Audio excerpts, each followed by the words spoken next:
Okay, I'm going to paint a picture for you. It's the season finale. Drivers have fought tooth and nail all season to get to this point, running up front, earning valuable points, and even snatching up a few wins along the way. Now, it's time to put up or shut up. It's the last race of the year, and 4 drivers have a legitimate shot at winning the championship. Each driver in their respective team is strategizing to hopefully be the ones who celebrate with the trophy that they've worked all season to obtain. One team could just go out and win the race, as they were a potential threat to be in victory lane all season long. The next 2 drivers are hoping their consistency pays off, one of which had completed all but 1 lap heading into the season finale. The other had only finished outside the top 10 twice in 24 starts that led up to this moment. The final contender has a team owner that's willing to throw the metaphorical kitchen sink at this race. That includes having a few tricks up its sleeve. Who will come out on top? I think this prelude has gone on long enough, so let's not prolong this any further. Ladies and gentlemen, this is the story of the 2003 NASCAR Truck Series finale.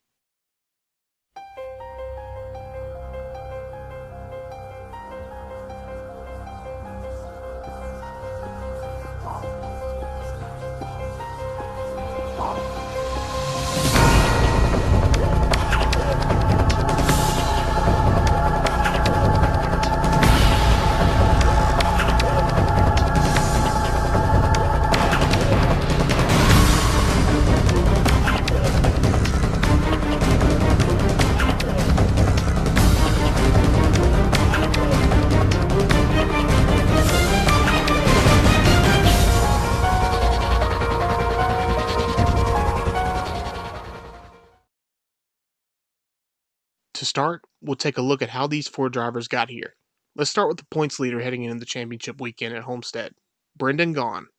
The former off-road racer made the switch to stock cars in the late 90s. He made a few truck starts in 97 and 98 before moving to the Winston West Series in 1999, where he would win back-to-back championships in 2000 and 2001. 2001 would also see him make his Busch Series debut at Fontana, finishing 41st. He also made 7 truck starts for Bill McAnally and TKO Motorsports, where he would have 2 top 5s. Brendan would race full-time in the Truck Series in 2002, where he would sweep the Texas races and earn Rookie of the Year honors. Heading into 2003, Brendan would be looking to continue his success from the year prior, and he did just that, winning 6 races, including sweeping Texas once more. Heading into Homestead, Brendan had a 26-point lead over the driver who sat in second place in the point standings, Ted Musgrave. Ted Musgrave had started racing in 1977, then moving to the CWRA circuit in 79. 8 years later in 1987, he would move to the ASA Series. 2 years later, he would make 2 starts in the Busch Series fielding his own car. The following year, he would make his Cup Series debut.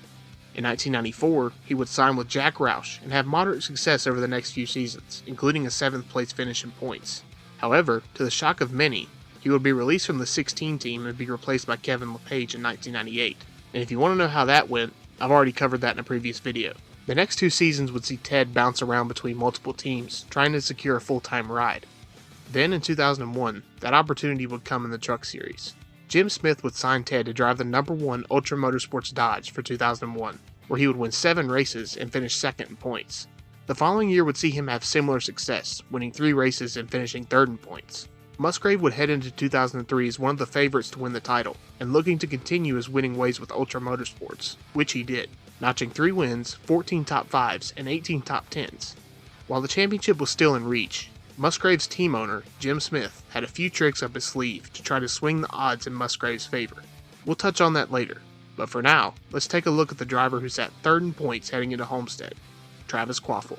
Travis began his racing career at Rockford Speedway in 1992, competing at a local level up until 2001, where he would move up to the Truck Series driving for Addington Racing. He would win his first race in his 21st start at Texas. While he only led 55 laps all season, an average finish of 7.6 would earn him 4th in points in his rookie season. This would end up being common for Travis. He wouldn't lead many laps or win many races, but he almost always managed to finish races early in his career. After a decent 2002, which saw him finish 9th in the standings, funding issues would see him move teams to the defending championship team, Express Motorsports. Once again, consistency would be key for Travis in 2003. He did manage to score a victory at Bristol after Kevin Harvick suffered a tire failure, which would end up being his lone win of the year. Heading into Homestead, he had only led 49 laps. However, he had completed 4,182 out of 4,183 laps, along with having an 87.5 top 10 percentage. With 1 race to go, Travis was only 34 points behind Gaughan. 5 points behind Travis was the fourth and final driver we will be discussing, Dennis Setzer. Setzer's story leading up to the 2003 finale is somewhat brief and somewhat odd at the same time. Starting in the Busch Series in 1991, he would make sporadic starts until going full-time in 1994, where he would earn 2 wins and 11 top 10s. As it turns out, those would be his only 2 wins to ever come in the Busch Series, and those 11 top 10s would be half of his total top 10s in the series. It would also end up being his only full-time Busch Series season. He would put up decent results in 1995, 96, and 97 before being released mid-season each year. Following the 1997 season, he would fill in for an injured Bob Keselowski in the Truck Series, where he would win at Mesa Marin. In 1999, he would race full-time for Keselowski's team in the Truck Series, earning 3 wins. After a performance slip in 2000, which saw him only win once, he would move to Morgan Dollar Motorsports in 2001. The 2001 and 2002 seasons were relatively quiet for Dennis, only winning 1 race each season. Then, 2003 came. Setzer would go on a tear, winning 3 races and earning 22 top 10s in the first 24 races. Only 39 points back, Dennis would be looking to come out on top once the checkered flag waved at Homestead, but so were the 3 drivers in front of him. Now, it's the finale. Each driver I've mentioned has a legitimate shot at winning this championship, but 2nd through 4th will have a hell of a task if they want to beat the number 62 truck of Brendan Gaughan. Kvapil and Setzer are basically hoping for the best, and are just going to go out there and pray everything goes their way. Gaughan has a decent cushion, but is still hoping to run up front and potentially win the race to lock up the championship. Jim Smith, however, like I mentioned previously, had a few tricks up his sleeve to try to swing the odds in Musgrave's favor. Morgan Dollar Motorsports had only entered 1 truck for Dennis Setzer. Express Motorsports entered 2 trucks, one for Kvapil and the second for Jack Sprague. Gaughan's team was also fielding 2 trucks, one for Brendan and another for Scott Lynch, the team's developmental driver. Jim Smith's Ultra Motorsports had a different strategy. The team would enter 5 trucks. The first 2 were their full-time trucks, the number 1 of Musgrave and the number 2 of Andy Houston. The third being their part-time truck, the number 7 driven by developmental driver Tyler Walker. In a move that was seen as setting up roadblocks for other drivers, Ultra Motorsports fielded 2 additional trucks, numbered number 10 and number 27. The number 10 was driven by Andy Houston's brother, Marty, who was a member of Musgrave's pit crew and hadn't raced in 2 years. The number 27 was driven by PJ Jones, who hadn't raced in a Truck Series race in 8 years and was primarily called upon by other teams as a road course ringer. The extra entries caused a slew of criticism from fans, the media, and other drivers, most notably being Brendan Gaughan, who accused Jim of using the trucks as roadblocks to aid Musgrave in the fight for the title. Along with the extra trucks, Gaughan would have another task to surmount. After qualifying 13th, he would have to start in the rear after blowing up not 1, but 2 engines in practice and qualifying. Ted Musgrave would start 10th in row 5. Travis Kvapil would start 4th, and Dennis Setzer would roll off 11th. As the green flag flew, Travis Kvapil's race almost ended as soon as it began. Green flag comes out, and we're underway with the final race of the season.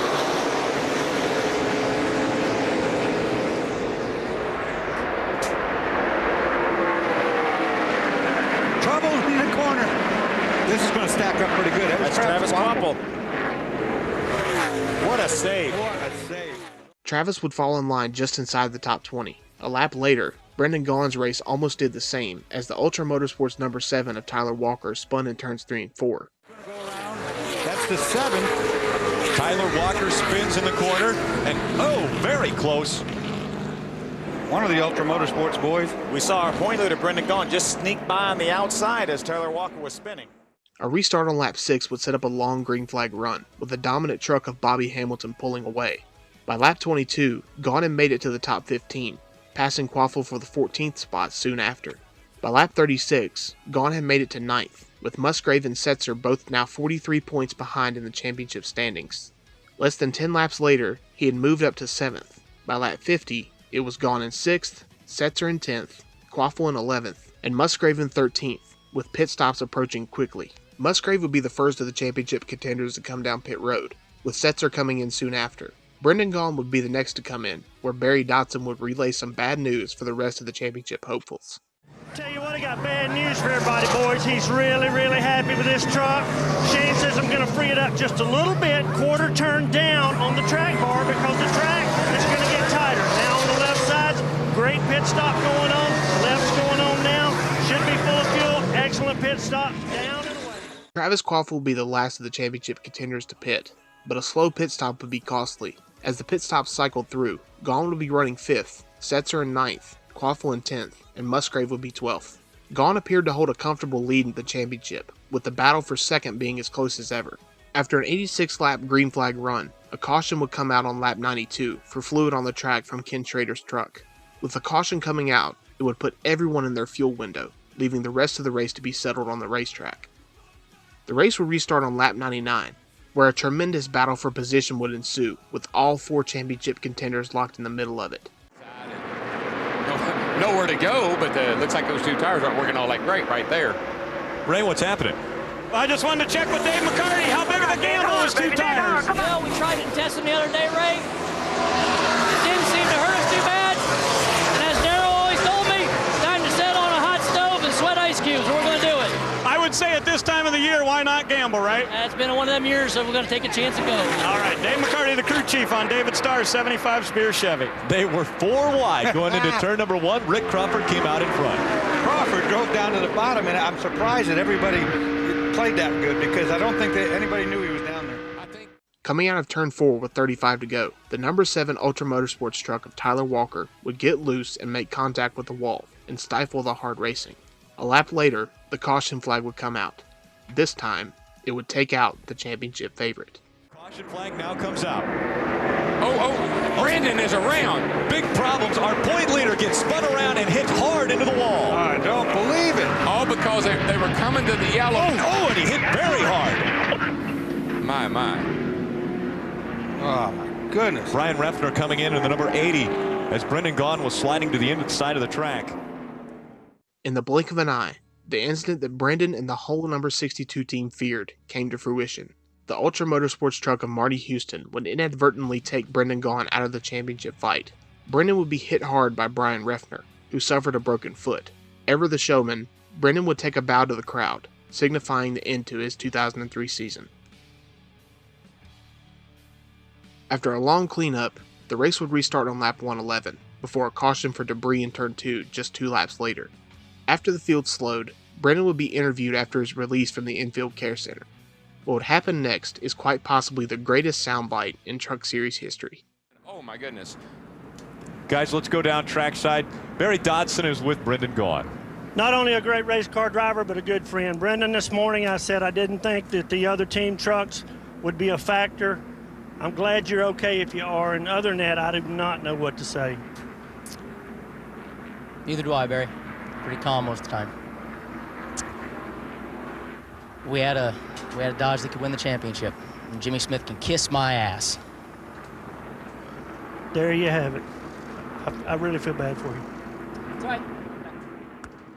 While the wreck wasn't intentional, Rick Allen soon brought up the point that Brendan could argue that the wreck would have never happened had Jim Smith not fielded the extra trucks. Understandably, Brendan was mad and was in the heat of the moment with the incident still fresh on his mind. But, as they say, racing is unpredictable, and it was simply a case of being in the wrong place at the wrong time.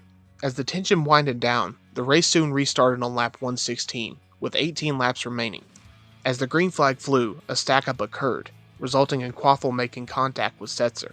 With 15 to go, the race was heating up between Kvapil and Setzer, with the battle for position and effectively the championship.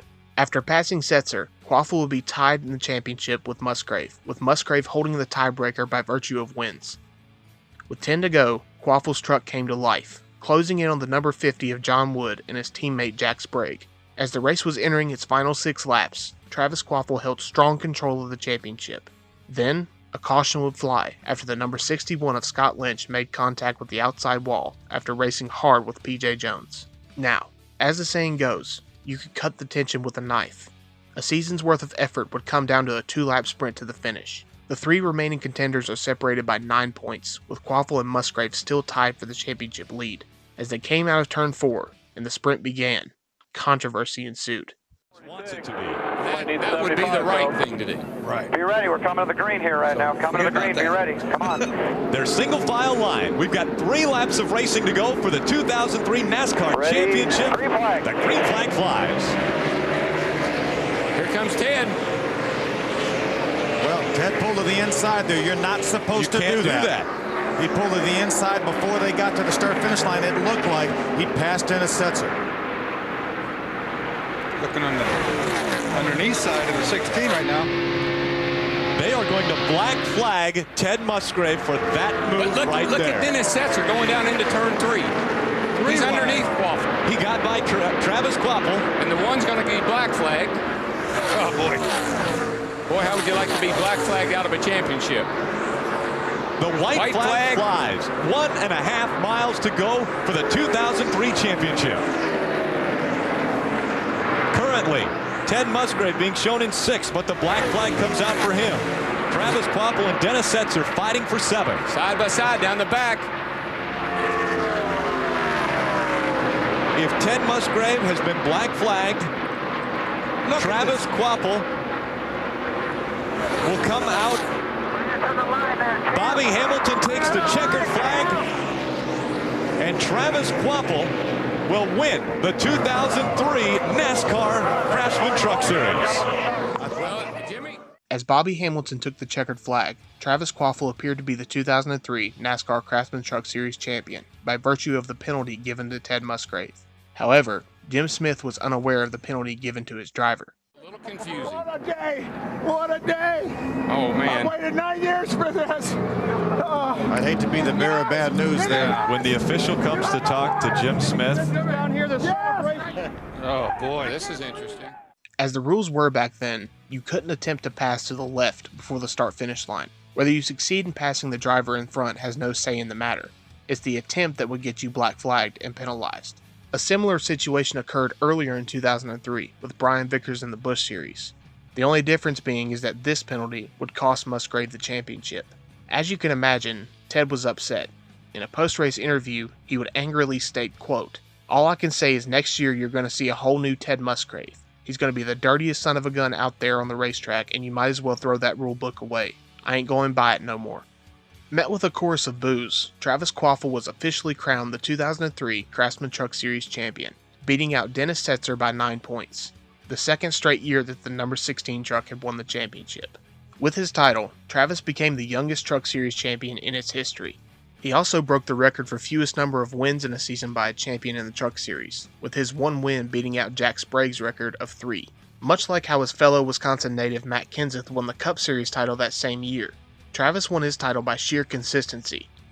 Must be a Wisconsin thing. After the controversy and the boos died down, speed finally caught up with the driver who finished second in points, Dennis Setzer, who at this point seemed like one of the only drivers in the garage who wasn't furious. He was happy with the result put together by the Morgan Dollar Motorsports team, and deservedly so.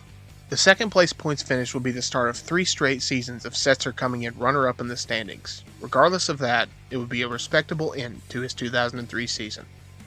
No matter how many times I rewatch this race, it never ceases to amaze me at how this race unfolded. As big of a fan of the Truck Series as I am, I like to point to this race as the Truck Series version of the 1992 Cup Series finale. Much like the infamous Hooters 500, multiple drivers were in contention to win the title. The championship favorite ended up being taken out in an incident not of their doing, and it ended up being the closest championship margin in both respective series. Is it a bit of a stretch? Well, probably. But that's neither here nor there. We will most likely never see something like this happen again in NASCAR. This story of promise, anger, tension, and controversy should live on in NASCAR's history forever, and I sure hope it does just that. And with that, I'll end it here. Thank you all for watching, leave a like and subscribe if you're feeling generous, and until next time, I'm Jesse King, and I'll see y'all around. It's here! Brendan Gaughan has won a NASCAR Nationwide Series race.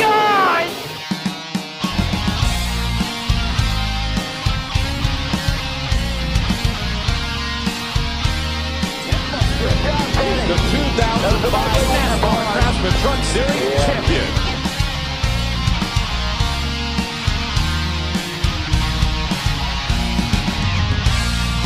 And coming out of 4, Dennis Setzer will win at Martinsville.